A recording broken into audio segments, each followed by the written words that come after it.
یہ national audio library for blind کی آواز ہے۔ ریچھ کے اسرار، انوار علیگی کے اس خوفناک اور پراسرار واقعات سے بھرے ہوئے ناول کو آپ کے لیے پڑھا محمد وسیم نے۔ کامنٹ سیکشن میں اپنی آراء سے آگاہ کریں اور مزید فیڈ بیک اور ڈسکشن کے لیے ہمارا واٹس ایپ گروپ ضرور جوائن کریں۔ شکریہ۔ اپنی بات۔ اکثر پڑھنے والے مجھ سے سوال کرتے ہیں کہ میں کیسے لکھتا ہوں۔ اصل میں پوچھنے والا یہ جاننا چاہتا ہے کہ میں یہ عجیب و غریب واقعات کہاں سے ڈھونڈ کر لاتا ہوں، کس طرح سوچتا ہوں۔ آئیے میں آپ کو بتاتا ہوں۔ اس دنیا میں بلکہ پوری کائنات میں پہلے سے ہر چیز موجود ہے۔ جب کوئی کہتا ہے کہ میں نے یہ چیز تخلیق کی ہے تو وہ غلط کہتا ہے۔ کسی انسان کی بھلا کیا مجال جو وہ کوئی چیز تخلیق کر سکے۔ خلاق تو بس اللہ ہے۔ اصل میں جو چیز انسان کے دماغ میں آتی ہے وہ پہلے سے کہیں موجود ہوتی ہے۔ انسان موجود کو محض کاپی کرتا ہے، اصل کی نقل اتارتا ہے۔ جس طرح ہر ذرہ دوسرے ذرے سے منسلک ہے، ویسے ہی کائنات میں بسنے والی ہر ذی روح لاشعوری طور پر ایک ڈوری سے بندھی ہے۔ ہمارے دماغ کا اینٹینا نئے نئے خیالات فضا سے پکڑتا ہے۔ یہ خیالات لاشعور سے تحت شعور اور پھر شعور میں آ جاتے ہیں، اور ہم سمجھتے ہیں کہ یہ خیال ہم نے تخلیق کیا ہے۔ میں جب لکھنا شروع کرتا ہوں تو سوچ کے پہلے دروازے پر دستک دیتا ہوں، بس پھر ایک کے بعد ایک تخیل کے دروازے کھلنا شروع ہو جاتے ہیں اور میں کسی اور دنیا میں پہنچ جاتا ہوں۔ مجھ پر ایک ایسی کیفیت طاری ہو جاتی ہے جو میری آنکھوں کے سامنے سے بہت سے پردے ہٹا دیتی ہے۔ میں وہ کچھ دیکھنے لگتا ہوں جو ایک عام انسانی آنکھ نہیں دیکھ سکتی۔ ناول کے شائع ہونے کے بعد جب میں اس پر نظر ڈالتا ہوں تو مجھے وہ ناول اپنا لکھا ہوا محسوس نہیں ہوتا۔ مجھے نہیں معلوم کہ ایسا کیوں ہوتا ہے۔ شاید اس کی وجہ یہ ہو کہ جس کیفیت میں یہ ناول لکھا گیا ہوتا ہے اس سے میں نکل چکا ہوتا ہوں۔ جب میں ناول شروع کرتا ہوں تو میرے ذہن میں مکمل پلاٹ نہیں ہوتا، بس تھوڑا بہت نقشہ ہوتا ہے۔ میں بغیر نقشے کے تعمیر شروع کر دیتا ہوں۔ دروازے، کھڑکیاں خود بخود آ نکلتے ہیں اور آہستہ آہستہ پورا محل تعمیر ہو جاتا ہے، اور تکمیل کے بعد یہ احساس بھی نہیں ہوتا کہ اس محل کو نقشے کے بغیر تعمیر کیا گیا ہے۔ میں اصل میں پورا ناول سوچ کر لکھ ہی نہیں سکتا، سوچتا جاتا ہوں اور لکھتا جاتا ہوں۔ میرا خیال ہے کہ میرے پڑھنے والوں کو تھوڑا بہت اندازہ ہو گیا ہوگا کہ میں کیسے لکھتا ہوں۔ اس ناول کے بارے میں مجھے زیادہ کچھ نہیں کہنا۔ ریچھ کے اسرار میرا دوسرا ناول ہے۔ اس کا موضوع عورت اور ریچھ ہے۔ ریچھ کے بارے میں یہ روایت مشہور ہے کہ وہ عورت کو بہت پسند کرتا ہے۔ اگر عورت تنہا مل جائے تو وہ اسے اٹھا کر اپنے ٹھکانے پر لے جاتا ہے۔ یہ تو رہی ریچھ سے متعلق روایت۔ اب کچھ عورت کی دلچسپی کا احوال۔ ایک مرتبہ میں نے ایک نوجوان لڑکی کی بنائی ہوئی تصویر دیکھی جو اس نے اپنے گھر میں آویزاں کر رکھی تھی۔ تصویر میں ایک دیوزاد ریچھ دکھایا گیا تھا۔ اس ریچھ نے ایک خوبصورت لڑکی کو اپنے ہاتھوں پر اٹھایا ہوا تھا، اور دلچسپ بات یہ تھی کہ وہ لڑکی خوفزدہ ہونے کے بجائے پرسکون انداز میں لیٹی ہوئی تھی۔ اس تصویر کو دیکھ کر میرے دل میں خیال آیا کہ اگر ریچھ عورت کو پسند کرتا ہے تو عورت بھی ریچھ سے لگاؤ رکھتی ہے، گویا دونوں طرف ہے آگ برابر لگی ہوئی۔ بس اس خیال نے اس ناول کو جنم دیا۔ یہ ناول کیسا ہے اس کا اندازہ آپ کو پڑھ کر ہی ہوگا۔ انوار علیگی۔ آئیے اب ناول کو شروع کرتے ہیں۔ میں اپنے پیشہ ورانہ فرائض کی انجام دہی کے سلسلے میں اس کے ڈرائنگ روم میں بیٹھا تھا۔ میرے ساتھ میرا ایک دوست آصف بلگرامی بھی موجود تھا۔ ندرت آصف بلگرامی کی دوست۔ جب میں نے آصف سے ندرت کا انٹرویو اور چند تصاویر بنانے کا ذکر کیا تو وہ بلا پسو پیش میرے ساتھ چلنے پر راضی ہو گیا۔ آصف ایک بینک میں اہم عہدے پر فائز تھا۔ ندرت بھی اس بینک میں ملازم تھی۔ میں آصف سے ملنے اکثر اس کے بینک جایا کرتا تھا۔ چونکنے کی ضرورت نہیں، نہ ہی میری طرف سے بدگمان ہونے کی ضرورت ہے، اور نہ ہی اپنے دل میں کوئی برا خیال لانے کی۔ باتھ روم سے نکلنے کے بعد جب میں آصف کے پاس پہنچا تو اس نے مجھے دیکھ کر حسب معمول ایک نئے لقب سے مخاطب کیا اور اپنی کرسی سے اٹھ کر گرم جوشی سے ہاتھ ملایا۔ یار یہ ندرت کون ہے؟ میں نے سوال کیا۔ میرا سوال سن کر اس نے چونکنے کی اداکاری کی، پھر کرسی پر بیٹھ کر مسکرایا۔ اور مجھے گہری نظروں سے دیکھتا ہوا بولا، کیا تم باتھ روم سے آ رہے ہو؟ ہاں، غلطی آج مجھ سے سرزد ہوئی ہے، میں نے میز پر کوہنیاں جماتے ہوئے کہا۔ اس دھماکہ خیز تعارف کے بعد تم نے اس لڑکی کے بارے میں کیا رائے قائم کی؟ آصف نے اپنے سامنے رکھے ہوئے چند کاغذات پر دستخط کرتے ہوئے مجھ سے پوچھا۔ میری جگہ کوئی اور ہوتا تو ممکن تھا کہ باتھ روم کی دیواروں پر لکھی ان گندی تحریروں سے کوئی خراب رائے قائم کر لیتا، لیکن میں سمجھتا ہوں کہ تمہارے اس بینک کے صدر دفتر میں ذہنی بیماروں کی کمی نہیں۔ ذہنی عیاش کہو، آصف نے غصے سے کہا۔ کیسی کیسی شرمناک باتیں لکھی ہوئی اس غریب کے بارے میں۔ یہ لوگ ایسا کیوں کرتے ہیں؟ میری سمجھ میں نہیں آتی۔ اس کے پیچھے مختلف عوامل کار فرما ہوتے ہیں۔ صحیح تجزیہ تو کوئی نفسیات داں ہی کر سکتا ہے۔ میرے خیال میں ایسے لوگ کسی محرومی کا شکار ہوتے ہیں۔ ندرت کو میں نے دیکھا نہیں، لیکن میرا خیال ہے کہ وہ اس دفتر کی سب سے خوبصورت لڑکی ہے۔ وہ بہت پرکشش لڑکی ہے، لیکن تم نے یہ اندازہ کس طرح لگایا؟ باتھ روم کی دیواروں پر سب سے زیادہ ذکر اسی لڑکی کا تھا۔ کون ہے یہ لڑکی؟ ملو گے اس سے؟ آصف نے مسکراتے ہوئے کہا۔ نہیں، ایسا کوئی شوق نہیں۔ وہ بہت اچھی لڑکی ہے، کھری اور صاف۔ اس سے میری دوستی ہے، بلکہ یوں کہنا چاہیے کہ اس سے گھریلو تعلقات ہیں۔ وہ میرے ہاں اور میں اس کے گھر آتا جاتا ہوں۔ ایک اچھی بینک افسر ہونے کے ساتھ گلوکاری سے لگاؤ ہے، بہت اچھی آواز ہے، بہت اچھا گاتی ہے۔ تمہاری اس سے ملاقات ہونی چاہیے۔ پھر وہ کچھ سوچتے ہوئے بولا، یار تم اپنے پرچے کے لیے اس کا انٹرویو کیوں نہیں کر لیتے؟ ایک بینک افسر اگر اچھا گاتی ہے تو اسے ہمارا پرچہ انٹرویو کیوں کرے؟ ہمارے پرچے میں نامور گلوکاروں کو ہی جگہ مشکل سے ملتی تھی۔ یہ بات میں آصف کو نہیں سمجھا سکتا تھا، اس سے کچھ نہیں کہہ سکتا تھا۔ میں نے مروتاً اس سے ملنے اور اس کا انٹرویو چھاپنے کی حامی بھر لی، اور یوں بات آئی گئی ہو گئی۔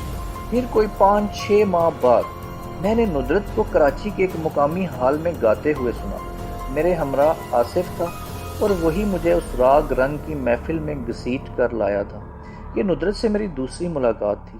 اس میں کوئی شک نہیں کہ ندرت کی آواز بہت اچھی تھی۔ داغ کی غزل اس نے خوب گائی۔ میں اس دن اس سے خاصا متاثر ہوا، لیکن اتنا متاثر نہیں کہ اپنے پرچے کے لیے اس کا انٹرویو کرنے پہنچ جاؤں۔ اگلے 3-4 ماہ میں ایک عجیب لہر آئی۔ ندرت کا ہر محفل میں ذکر ہونے لگا۔ موسیقی کے پروگرام اس کے بغیر سنے لگنے لگے۔ ریڈیو، ٹی وی پر اس کا ڈنکا بجنے لگا۔ یہ ٹھیک ہے کہ ندرت نے بہت اچھا گلا پایا تھا، لیکن اس کی شہرت میں صرف اس کی آواز کا ہاتھ نہ تھا، کچھ اس کے حسن کی بھی کرشمہ سازی تھی۔ آخر مجھے وہ دن بھی دیکھنا پڑا جب ہمارے پرچے کے مدیر نے ندرت کا انٹرویو کرنے اور تصاویر اتارنے کا حکم صادر فرما دیا۔ تب مجھے آصف کا خیال آیا، ساتھ ہی شرم بھی آئی۔ آصف نے تو کتنا عرصہ پہلے اس کا انٹرویو کرنے کی پیشکش کی تھی، لیکن میں نے ہی اسے غیر اہم جان کر ترخا دیا تھا۔ جب وہ کمرے میں داخل ہوئی تو میں اسے پہچان نہ سکا۔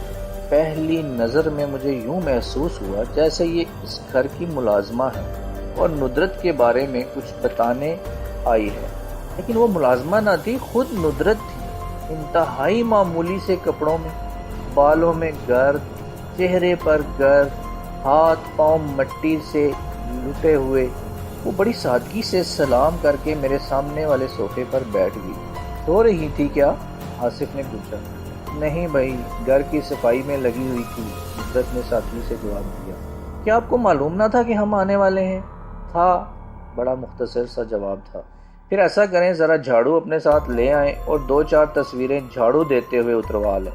یہ سن کر وہ بے ساختہ ہنس پڑی اور بڑی معصومیت سے آصف کی طرف دیکھتے ہوئے بولی، غصہ کیوں کرتے ہیں؟ مجھے تیار ہونے میں چند منٹ لگیں گے۔ یہ تو آنے والا وقت ہی بتائے گا کہ چند منٹ لگتے ہیں یا چند گھنٹے۔ آپ آصف کی باتوں پر یقین مت کیجیے گا، ندرت مجھ سے مخاطب ہو کر بولی۔ میں اندر جا کر چائے بھیجتی ہوں، آپ لوگ چائے پئیں۔ اتنی دیر میں تیار ہو کے آئی۔ اس کے اندر جانے کے بعد اچانک میری نظر اس تصویر پر پڑی۔ وہ تصویر میری پشت پر تھی اور اپنے ارشاد بھائی اسے بغور دیکھ رہے تھے۔ ارشاد بھائی اپنے پرچے کے فوٹوگرافر تھے اور ٹرانسپیرنس بنانے میں اپنا ثانی نہیں رکھتے تھے۔ تصویر پر نظر پڑتے ہی میرے جسم میں چونٹیاں سی رینگنے لگیں۔ میں صوفے سے اٹھ کر اس تصویر کے سامنے جا کھڑا۔ پورے ڈرائنگ روم میں یہ ایک اکلوتی تصویر تھی، 3 فٹ لمبی اور 2.5 فٹ چوڑی، لکڑی کے قیمتی فریم میں مزین۔ روغنی رنگوں سے بنی اس تصویر میں ایک بہت بڑا ریچھ دکھایا گیا تھا۔ اس ریچھ نے ایک عورت کو اٹھایا ہوا تھا۔ اس تصویر پر ندرت کے دستخط ثبت تھے۔ ابھی ہم لوگ اس تصویر کا جائزہ ہی لے رہے تھے کہ دروازے میں برتنوں کی آواز سنائی دی۔ ندرت چائے کی ٹرالی لیے اندر داخل ہو رہی تھی۔ اتنی دیر میں اس کا چہرہ دھل چکا تھا۔ وہ آصف سے چائے بنانے کا کہہ کر فوراً ہی واپس ہو گئی۔ تصویر دیکھی؟ آصف مجھ سے مخاطب تھا۔ بہت اچھی طرح۔ کیا فرماتے ہیں آپ بیچ اس مسئلے کے؟ اس تصویر کو بنا کر بڑی جرأت کا مظاہرہ کیا گیا ہے۔ صرف بنا کر؟ نہیں، اسے ڈرائنگ روم میں لٹکا کر بھی۔ تم نے ٹھیک ہی کہا تھا۔ یہ لڑکی بڑی صاف اور کھری ہے۔ اس کا ظاہر باطن ایک ہے۔ ایک بات بتاؤ آصف، کیا اس گھر میں کوئی مرد نہیں؟ میں نے چائے میں چمچہ چلاتے ہوئے پوچھا۔ نہیں، کوئی نہیں۔ کیا یہ اکیلی رہتی ہے؟ نہیں، چھوٹی بہن اس کے ساتھ رہتی ہے۔ یہ شادی کیوں نہیں کرتی؟ یہ شادی شدہ ہے۔ شادی شدہ؟ میں چائے پیتے پیتے رک گیا۔ یہ تو انکشاف ہے میرے لیے۔ اس شادی کے پیچھے کوئی المیہ؟ میں نے پیالی منہ سے لگاتے ہوئے پوچھا۔ ندرت کی شادی 17 سال کی عمر میں اس کی ماں نے ایک ریچھ سے کر دی تھی۔ یہ ساتھ نبھ نہ سکا، جلد ہی اپنے گھر چلی آئی۔ میرے ذہن میں بے شمار سوالوں نے انگڑائیاں لی۔ میں اس المیہ سے متعلق ایک سوال اپنے ہونٹوں پر لانا ہی چاہتا تھا کہ ندرت دروازے سے نمودار تھی۔ معاف کیجیے گا، میری وجہ سے آپ کو انتظار کی زحمت اٹھانا پڑی۔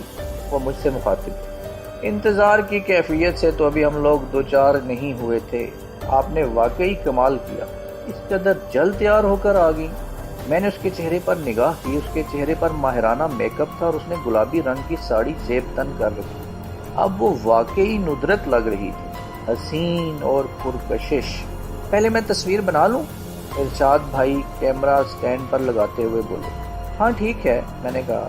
میں چاہ رہا تھا کہ ندرت کی بنائی ہوئی ریچھ کی تصویر بھی کسی طرح ایکسپوز ہو جائے، لیکن میں یہ بات ندرت کے سامنے اپنے فوٹوگرافر سے نہیں کہہ سکتا تھا۔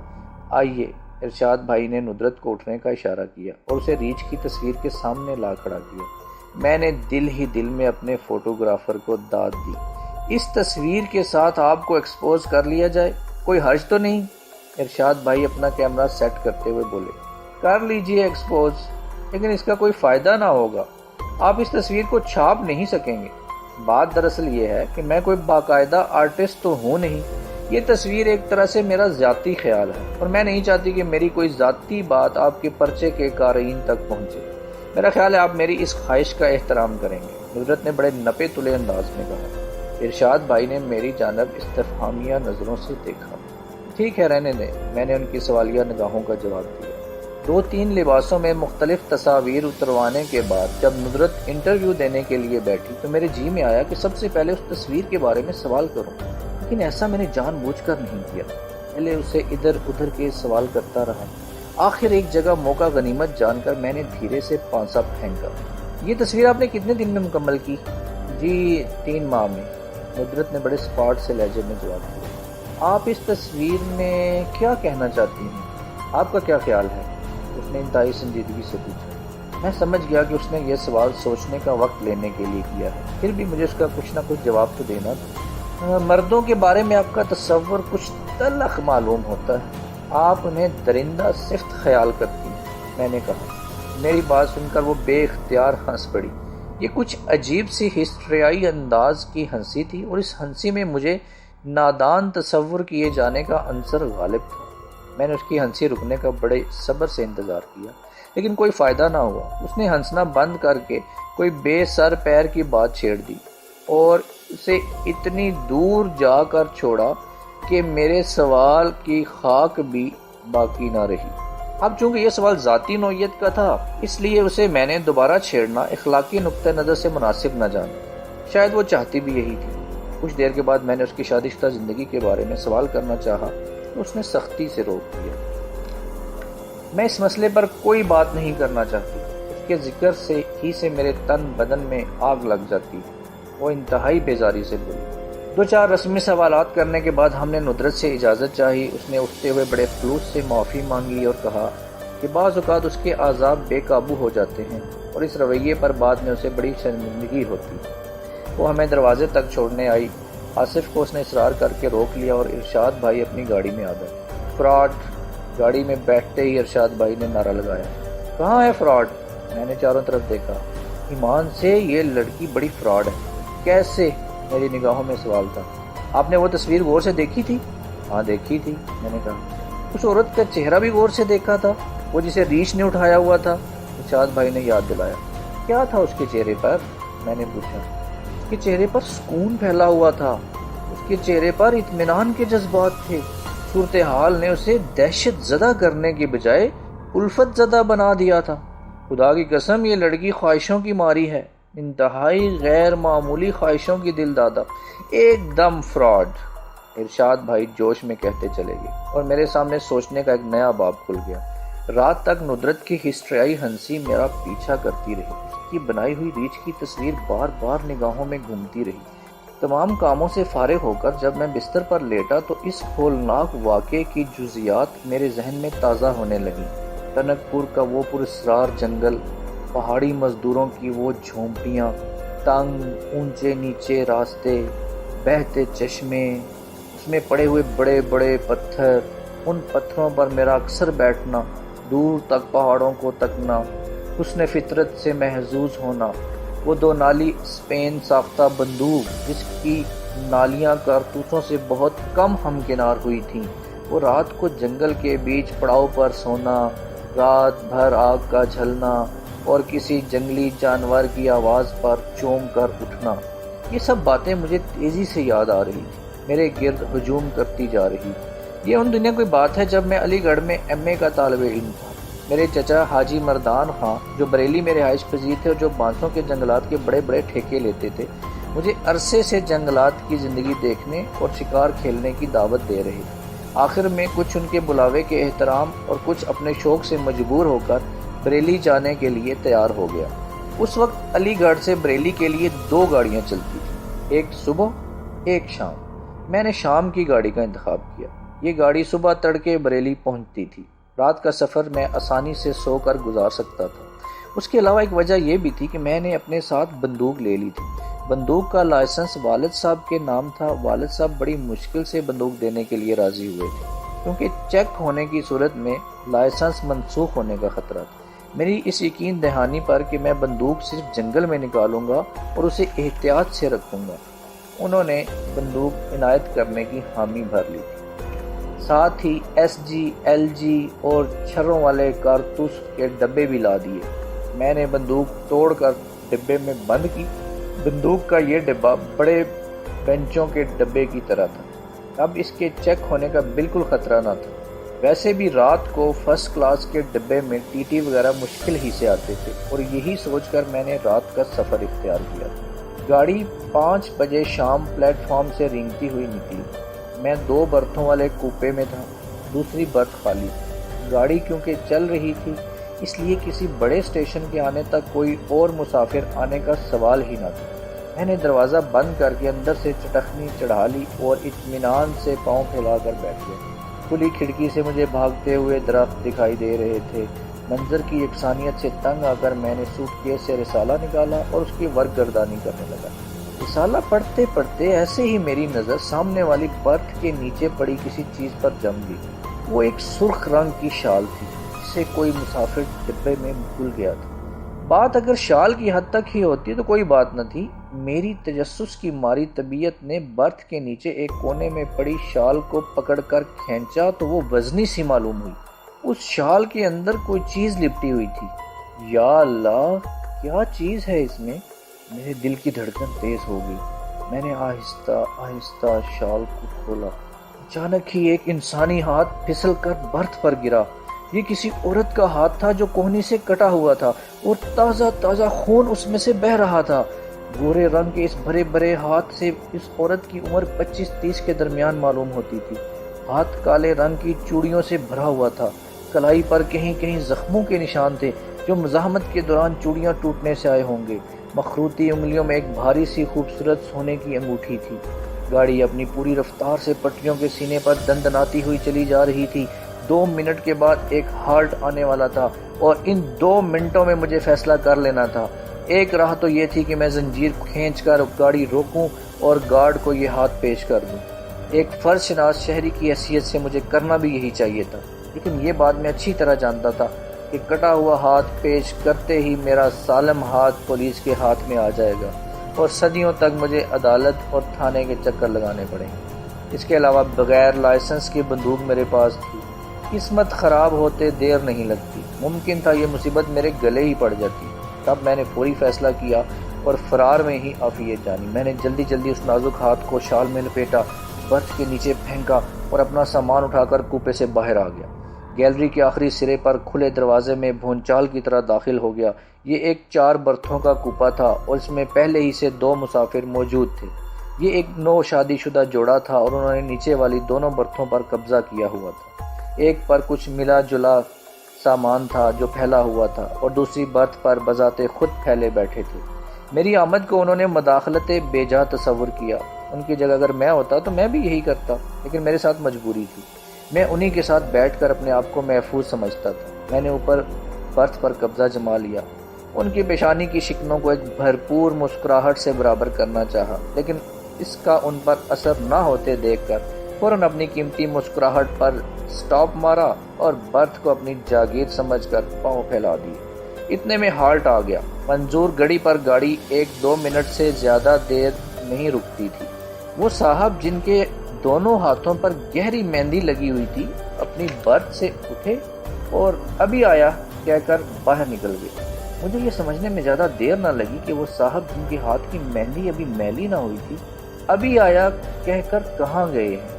ان کے واپس آنے تک گاڑی حرکت میں آ چکی تھی۔ وہ صاحب خوش اندر آئے، اپنی بیوی سے آہستہ سے کچھ کہا اور وہ فوراً ہی کھڑی ہو گئی۔ وہ اچھے قد اور اچھے جسم کی لڑکی تھی، جبکہ مہندی لگے ہاتھ کا قد پستہ اور صورت چشم بددور۔ اس لنگور نے جلدی جلدی اپنا سامان اٹھایا اور اپنی حور کے ساتھ ڈبے سے نکل گیا۔ وہ نہیں جانتے تھے کہ انہوں نے اس کیبن سے نکل کر کس مصیبت کو دعوت دے دی ہے۔ میں جانتے ہوئے بھی ان سے کچھ نہیں کہہ سکتا تھا کہ 2 برتھوں والے کوپے میں بدقسمتی سوئی ہوئی ہے۔ ان دونوں کے باہر نکلتے ہی میں نے دروازہ اندر سے بند کر لیا اور دونوں برتھوں کے نیچے اچھی طرح جھانک کر دیکھا کہ یہاں تو کوئی مصیبت نہیں لیٹی۔ خدا کا شکر تھا کہ اس کیبن میں لاش کا کوئی حصہ موجود نہ تھا۔ میں نے عادت کے مطابق پھر پاؤں پھیلا لیے۔ مان ایک خیال ذہن میں کوندا اور میں بڑی پھرتی سے تڑپ کر اٹھا اور ڈرتے ڈرتے باتھ روم کے دروازے کی طرف بڑھا۔ کہیں ایسا تو نہیں کہ وہ محترمہ باتھ روم میں براجمان ہو۔ میرے خیال کے مطابق لاش کے تمام حصے اسی گاڑی میں ہونے چاہیے تھے۔ قتل ہوئے زیادہ عرصہ نہیں گزرا تھا۔ ہاتھ کی تازگی بتاتی تھی کہ وہ 2.5 گھنٹے پہلے کا حادثہ ہے، لیکن دن دہاڑے یہ قتل ہوا کس طرح؟ جو گاڑی بریلی سے دن کے 1:30 بجے علی گڑھ آتی تھی وہی گاڑی شام کو 5 بجے واپس ہو جاتی تھی۔ اس عرصے میں یہ ڈبے شیڈ میں کھڑے رہتے تھے۔ اس عرصے میں لاش کو اس ڈبے میں ڈال دیا گیا تھا۔ میں نے اللہ کا نام لے کر باتھ روم کا دروازہ کھولا۔ باتھ روم میں کوئی ایسی چیز نہ تھی جسے دیکھ کر دل کی دھڑکن تیز ہوتی۔ میں نے اطمینان کا سانس لیا اور اپنی برتھ پر نیم دراز ہو گیا۔ رسالہ کھول کر ابھی ورق گردانی شروع کی تھی کہ دروازے پر کسی نے دستک دی۔ کون آ گیا؟ کوئی مسافر؟ لیکن گاڑی تو ابھی چل رہی تھی، مسافر درمیان میں کہاں سے آ گیا؟ ارے کہیں وہ جوڑا تو نہیں؟ ممکن ہے انہوں نے شال کھول کر دیکھ لی ہو۔ میں تیزی سے اٹھا، دروازہ کھولا۔ دروازے پر نہ کوئی مسافر تھا نہ وہ نو بیاہتا جوڑا۔ ٹکٹ چیکر صاحب کھڑے مسکرا رہے تھے۔ میں نے ٹکٹ دکھا کر دروازہ بند کر لیا۔ رسالہ پڑھتے پڑھتے شام گہری ہو گئی۔ میں رسالہ چھوڑ کر ڈوبتے سورج کا منظر دیکھنے لگا۔ مغرب میں سرخی پھیلی ہوئی تھی جبکہ سبز درختوں پر سیاہی بڑھتی جا رہی تھی۔ دیکھتے ہی دیکھتے زندگی کے علم بردار کو آسمان نے نگل لیا۔ سرخی سیاہی مائل ہو گئی، یہاں تک کہ ہر سو اندھیرا چھا گیا۔ سورج غروب ہونے کے ساتھ میرا دل ہمیشہ اداسی میں ڈوب جاتا ہے، لیکن یہ کیفیت 10-15 منٹ سے زیادہ نہیں رہتی۔ اس وقت بھی مجھ پر بے کیفی سی چھا گئی تھی۔ اچانک یہ ڈبہ روشن ہو گیا، بجلی جلی تو دل میں پھر سے کرن سی پھوٹی۔ سفر کی وہ رات اتنا عرصہ گزر جانے کے بعد مجھے آج بھی یاد ہے۔ رات کا سفر میں نے صرف اس لیے اختیار کیا تھا کہ آرام سے سوتا ہوا جاؤں گا، لیکن اس زنانے ہاتھ نے وہ ہاتھ دکھایا تھا کہ نیند کو کسی کروٹ قرار نہیں آ رہا۔ ہر وقت دھڑکا لگا رہا۔ اب شال سے ہاتھ برآمد ہوا، زنجیر کھنچی، ڈبے میں کھلبلی مچی اور پھر وہی پولیس کا چکر۔ صبح کسی وقت میری آنکھ لگ گئی۔ گہری نیند میں مجھے ایسے معلوم ہوا جیسے کوئی میرا نام لے کر پکار رہا ہے۔ کسی نے میرا ہاتھ پکڑ کر ہلایا۔ نیند ٹوٹی تو میں نے چندیائی ہوئی آنکھوں سے ہاتھ ہلانے والے کو دیکھا۔ ارے! میں ہڑبڑا کر اٹھ بیٹھا۔ گھڑی پر نظر کی تو 7 بج رہے تھے۔ گاڑی کب کی بریلی پہنچ چکی تھی۔ میرے سامنے میرے چچا زاد بھائی رئیس خان کھڑے تھے۔ وہ میری حیرانی اور پریشانی سے محظوظ ہو رہے تھے۔ خدا کا شکر ادا کرو کہ یہ گاڑی صرف بریلی تک ہی آتی ہے، اگر آگے جاتی تو تم کہاں پہنچے ہوتے معلوم ہے؟ رئیس خان نے مسکراتے ہوئے کہا۔ یار یہ گاڑی میں تم کس طرح سو لیتے ہو، اپنی سمجھ میں نہیں آتا۔ میں پورے 1 گھنٹہ سے تمہیں تلاش کر رہا ہوں، لیکن آپ ڈبے کے اندر کس طرح آ گئے؟ دروازہ تو ابھی تک اندر سے بند ہے، میں نے دروازے کی طرف دیکھتے ہوئے کہا۔ ادھر سے، رئیس خان نے کھڑکی کی طرف اشارہ کیا۔ ایک تو آج گاڑی 1 گھنٹہ لیٹ پہنچی، اوپر سے حضرت جی غائب، پوری گاڑی چھان ماری، ایک مسافر دیکھ لیا۔ یا اللہ، یہ ہمارا شیر کہاں غائب ہو گیا؟ کیا معلوم تھا کہ شیر کمپارٹمنٹ کا دروازہ اندر سے بند کیے اپنا سب کچھ بیچ کر سویا ہوا ہے۔ اب جلدی اٹھو یار، گھر میں سب منتظر ہوں گے۔ میں نے فوراً ہی برتھ سے چھلانگ لگائی، جلدی اپنا سامان سمیٹا اور دروازہ کھول کر باہر نکلا۔ مان میرے ذہن میں وہ زنانہ ہاتھ گھوم گیا۔ اس ہاتھ کے ساتھ کیا ہوا؟ وہ اب تک برآمد کیوں نہیں ہوا؟ ہو سکتا ہے میرے بعد اس کیبن میں کوئی گیا ہی نہ ہو۔ اس نو بیاہتا جوڑے کے بارے میں محض میرا خیال ہی ہو کہ وہ یہاں سے میرے کیبن میں گیا ہے۔ اگر گئے بھی ہوں تو یہ بھی ہو سکتا ہے کہ میری طرح چپکے سے کھسک لیے ہوں، پھر تو وہ ہاتھ اسی کیبن میں پڑا ہوگا۔ ارے یار، ابھی تک نیند میں ہو؟ باہر نکلنے کا دروازہ ادھر ہے اور تم ادھر چلے جا رہے ہو۔ رئیس بھائی 1 منٹ، میں نے ہاتھ والے کیبن کی طرف بڑھتے ہوئے کہا۔ اس کیبن کا دروازہ کھلا ہوا تھا۔ میں نے اندر داخل ہو کر برتھ کے نیچے جھانکا۔ اب وہاں کچھ نہ تھا، نہ شال نہ ہاتھ۔ یہاں کیا تلاش کر رہے ہو؟ رئیس خان اندر آتے ہوئے بولے۔ یہاں میں جو چیز تلاش کر رہا ہوں اسی نے تو مجھے اتنی گہری نیند سلایا، میں نے کیبن سے باہر نکلتے ہوئے کہا۔ کیا چیز تھی؟ کیا نیند کی گولیاں تھیں؟ رئیس بھائی نے مسکراتے ہوئے کہا۔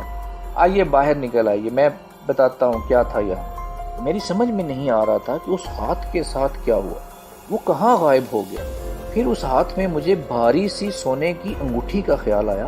کہیں ایسا تو نہیں کہ کوئی مسافر انگوٹھی کے لالچ میں ہاتھ اپنے سوٹ کیس میں ڈال کر لے گیا ہو۔ پھر خیال آیا کہ انگوٹھی کی وجہ سے ہاتھ لے جانے کی کیا ضرورت تھی، انگوٹھی تو ہاتھ سے اتاری بھی جا سکتی تھی۔ پھر وہ پراسرار ہاتھ غائب کہاں ہو گیا؟ اسٹیشن سے باہر نکل کر جب میں نے رئیس بھائی کو پورا واقعہ سنایا تو انہوں نے میری طرف بڑے عجیب انداز میں دیکھا اور بولے، یار تم نے کوئی بھیانک خواب دیکھ لیا ہے۔ کبھی کبھی ایسا بھی ہوتا ہے کہ خواب حقیقت معلوم ہونے لگتے ہیں۔ رئیس بھائی کو اس سلسلے میں کچھ سمجھانا بیکار تھا۔ حقیقت تو یہ ہے کہ میری سمجھ میں خود نہیں آ رہا تھا کہ میرے ساتھ کیا ہوا ہے۔ وہ ہاتھ آخر گیا کہاں؟ آج بھی جب وہ واقعہ یاد آ گیا ہے اور اس سے پہلے بھی جب کبھی یاد آیا تو جسم میں سنسنی پھیل گئی، جسم کے رونگٹے کھڑے ہو گئے۔ وہ ہاتھ کس کا تھا؟ کہاں سے آیا اور کہاں غائب ہو گیا؟ میں آج تک نہ جان سکا۔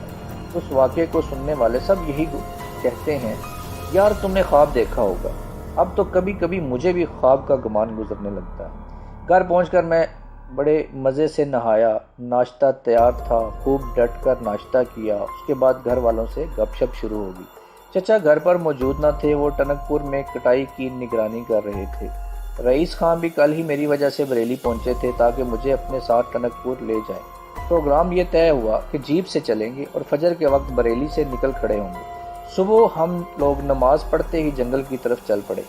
رئیس بھائی اور میرے علاوہ 2 ملازمین بھی تھے جنہیں راستے میں حفاظت اور ضرورت کے تحت ساتھ لے لیا گیا۔ شہر سے نکلتے ہی رئیس بھائی نے گاڑی کی رفتار بڑھانی شروع کر۔ رفتار بڑھانے سے پہلے مجھ سے مخاطب ہو کر بولے، تیز رفتاری سے گھبراتے تو نہیں؟ نہیں، میں نے بڑی لاپرواہی سے کہا، اور اس کی وجہ یہ ہے کہ مجھے موت سے بالکل ڈر نہیں لگتا۔ ہاں، لولے لنگڑے ہونے سے ضرور ڈر لگتا ہے، اس لیے آپ گاڑی کہیں ماریں تو اچھی طرح ماریں، خدا نہ کرے۔ رئیس بھائی ایک دم سنجیدہ ہو گئے۔ میرا مطلب یہ تھا کہ اگر ہم سپیڈ سے نہ چلے تو ٹنک پور پہنچتے پہنچتے رات ہو جائے گی، اور رات کا سفر درندوں سے بھرے جنگل میں کچھ زیادہ خوشگوار نہ ہوگا۔ ٹھیک ہے آپ گاڑی دوڑائیے بلکہ اڑائیے، مجھے کوئی اعتراض نہیں۔ میری طرف سے مطمئن ہو کر رئیس بھائی نے گاڑی کی رفتار بڑھا دی اور یوں گاڑی 60-70 کے درمیان چلنے لگی۔ رئیس بھائی نے جنگل کی باتیں چھیڑ دیں۔ رئیس بھائی اگرچہ عمر میں مجھ سے 4-5 سال بڑے تھے لیکن ان کے رکھ رکھاؤ میں بزرگی نہ تھی، وہ بے تکلفی سے گفتگو کرنے کے عادی تھے۔ وہ بڑے دلچسپ انداز میں مجھے جنگلات کے بارے میں بتا رہے تھے۔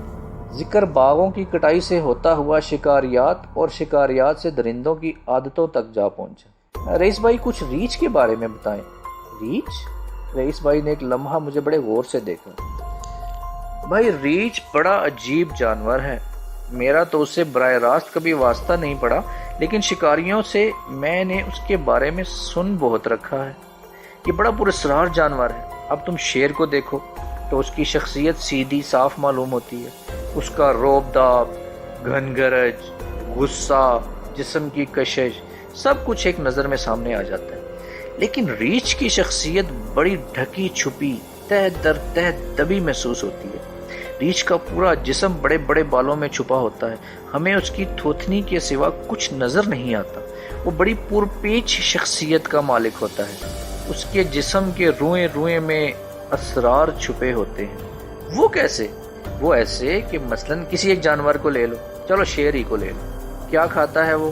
رئیس بھائی نے سوال کیا۔ گوشت، میں نے کہا۔ ٹھیک ہے گوشت کھاتا ہے، مان لیتا ہوں۔ اب یہ بتاؤ، گھاس تو نہیں کھاتا، پھل تو نہیں کھاتا؟ میں نے تو نہیں سنا۔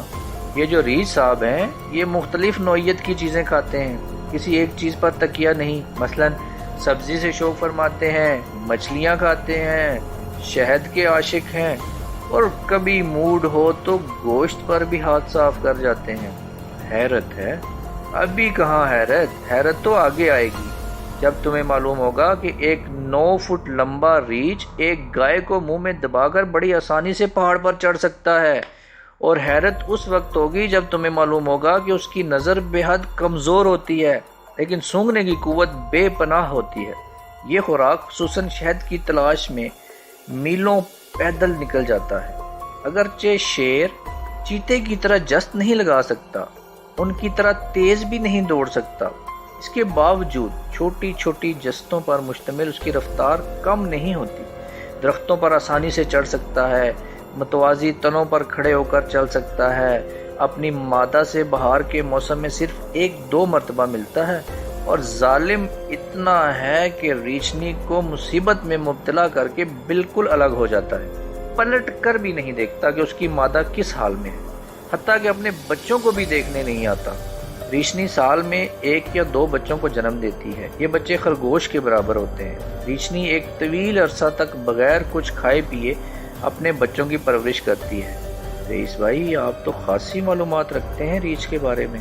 ہاں، اور سنو، برائے نام دم والے اس جانور کی زبان خاصی لمبی ہوتی ہے، اس کو چیزوں کو چاٹنے کا شوق ہوتا ہے۔ اس کے بارے میں کہا جاتا ہے کہ اس کے بالوں اور ناخنوں سے جادو ہو سکتا ہے، یہ 100 بلاؤں کی ایک بلا ہوتا ہے۔ پہاڑی مزدور اپنے بچوں کو اس کی پیٹھ پر بٹھا کر انہیں بلاؤں سے محفوظ کرتے ہیں۔ میں نے سنا ہے کہ ریچھ کو عورتوں سے بڑی دلچسپی ہوتی ہے، وہ انہیں اٹھا کر لے جاتا ہے، اس بات میں کہاں تک صداقت ہے؟ میں نے جھجکتے جھجکتے سوال کیا۔ ہاں، اس معاملے میں ریچھ خاصا بدنام ہے، اور بدنام ہے تو اس کی کوئی وجہ تو ہوگی، افسانے یوں ہی نہیں بن جاتے۔ کہا جاتا ہے کہ اگر عورت اس کی گرفت میں آ جائے تو پھر وہ اسے نہیں چھوڑتا، اٹھا کر لے جاتا ہے اور اس کے پاؤں چاٹ چاٹ کر اسے چلنے پھرنے سے معذور کر دیتا ہے، اور پھر وہ خباثت پر اتر آتا ہے۔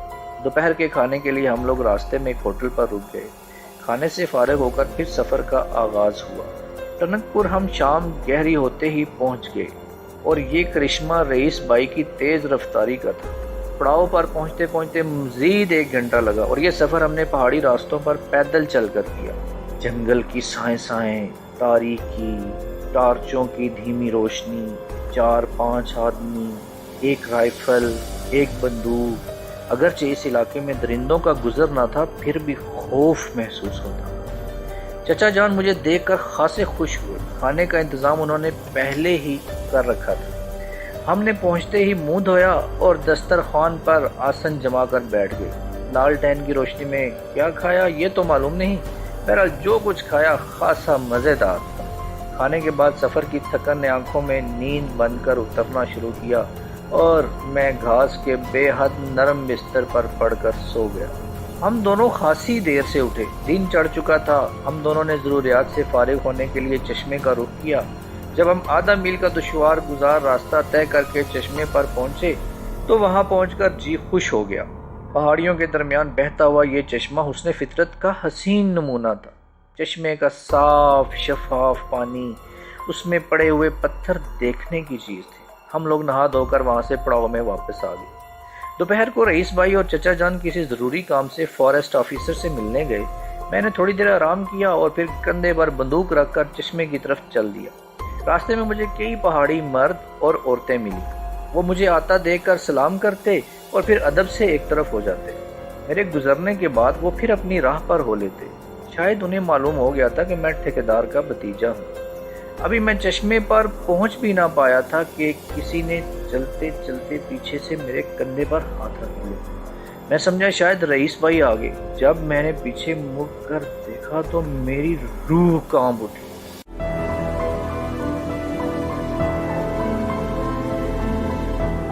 اگر آپ نے ہمارا چینل سبسکرائب نہیں کیا تو ابھی سبسکرائب کریں اور ساتھ ہی بیل آئیکن پر کلک کریں تاکہ ہماری نئی آنے والی بکس کی اپڈیٹس آپ کو ملتی رہیں۔ لائک کریں، شیئر کریں اور کمنٹس کر کے اپنی رائے کا اظہار کریں، اور یہ بھی بتائیں کہ آپ کو ہماری بکس کیسی لگتی ہیں۔ مزید معلومات اور ڈسکشن کے لیے ڈسکرپشن میں دیے گئے لنک پر کلک کر کے ہمارا واٹس ایپ گروپ جوائن کریں۔ شکریہ۔